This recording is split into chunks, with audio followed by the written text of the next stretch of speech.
नमस्कार दोस्तों। आज यानी 14 अगस्त को सावन की दूसरी शिवरात्रि मनाई जा रही है। ये अधिक मास की शिवरात्रि है जो हर 3 साल में एक बार आती है। पंचांग के अनुसार शिवरात्रि का त्यौहार प्रत्येक महीने की कृष्ण पक्ष की चतुर्दशी को मनाया जाता है। इस पर्व का हिंदू धर्म में विशेष महत्व माना गया है। 14 अगस्त को अधिक मास सावन शिवरात्रि मनाई जा रही है। इस दिन शिव भक्त भगवान शिव की पूजा विधि विधान पूर्वक करते हैं। साथ ही शिवलिंग का जलाभिषेक भी करते हैं। इसके बाद शाम के समय में शुभ मुहूर्त में पूजा कर शिवरात्रि की कथा सुनते हैं। तो चलिए अधिक मास की सावन शिवरात्रि की पावन कथा हम सुनते हैं। पौराणिक कथा के अनुसार चित्रभानु नाम का एक शिकारी था जो पशुओं को मारकर अपना परिवार चलाता था। उसने एक साहूकार से कर्जा ले रखा था, लेकिन समय पर कर्ज न चुका पाने के कारण साहूकार ने उसे अपने यहाँ बंदी बना लिया था। संयोग से उस दिन शिवरात्रि का पर्व था। साहूकार के यहाँ बंदी रहते हुए शिकारी शिव संबंधित धार्मिक बातें सुनता रहा। वहीं उसने शिवरात्रि की कथा भी सुनी। शाम के समय साहूकार ने उसे बुलाया और कर्ज चुकाने को पूछा तो शिकारी ने कहा वो अगले दिन कर्ज जरूर चुका देगा।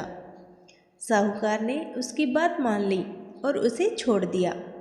इस तरह से शिकारी जंगल में शिकार के लिए निकल गया। दिन भर बंदी गृह में बंद रहने के कारण वो भूखा प्यासा था।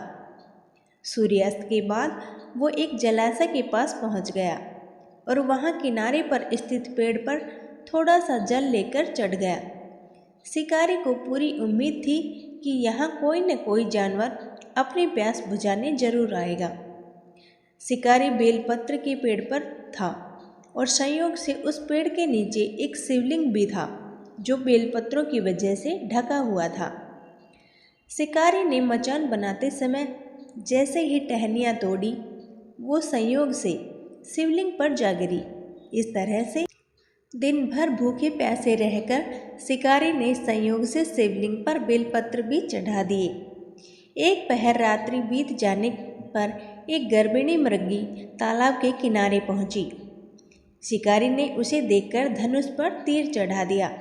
इस दौरान शिकारी के हाथ के धक्के से कुछ पत्ते और जल की कुछ बूंदें नीचे बने शिवलिंग पर जा गिरी और अनजाने में ही शिकारी की पहले प्रहर की पूजा संपन्न हो गई। मृगी बोली, हे शिकारी, मैं गर्भिणी हूँ, मुझे जाने दो।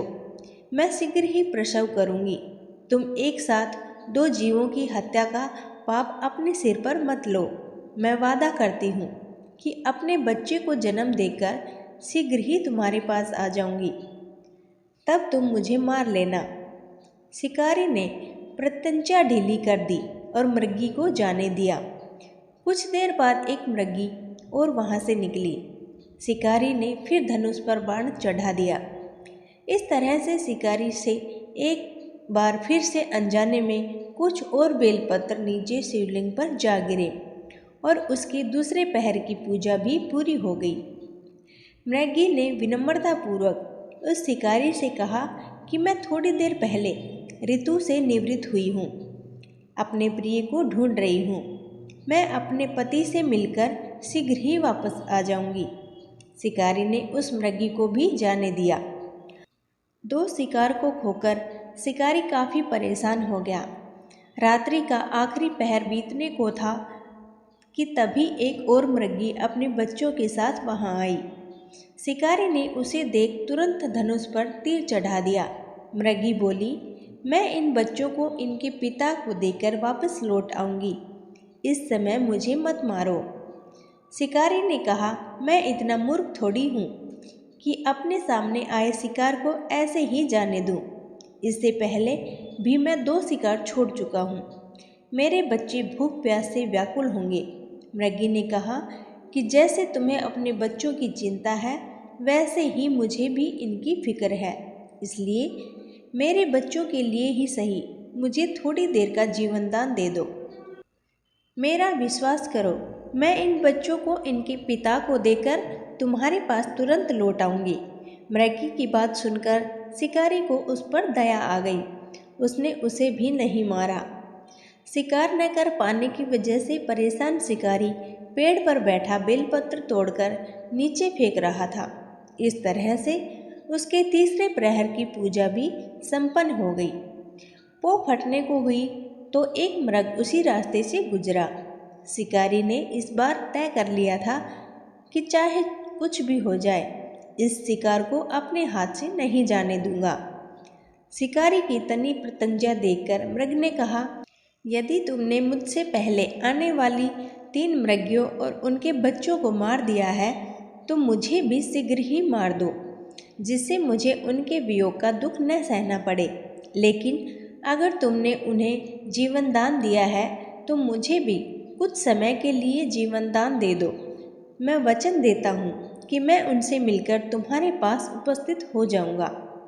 मृग की बात सुनकर शिकारी ने इससे पहले छोड़े हुए तीनों शिकार की बात मृग को बता दी।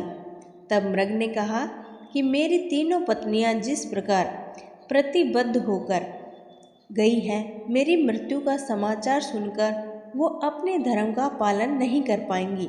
अतः जैसे तुमने उन पर विश्वास करके उन्हें छोड़ दिया है, वैसे ही मुझे भी जाने दो।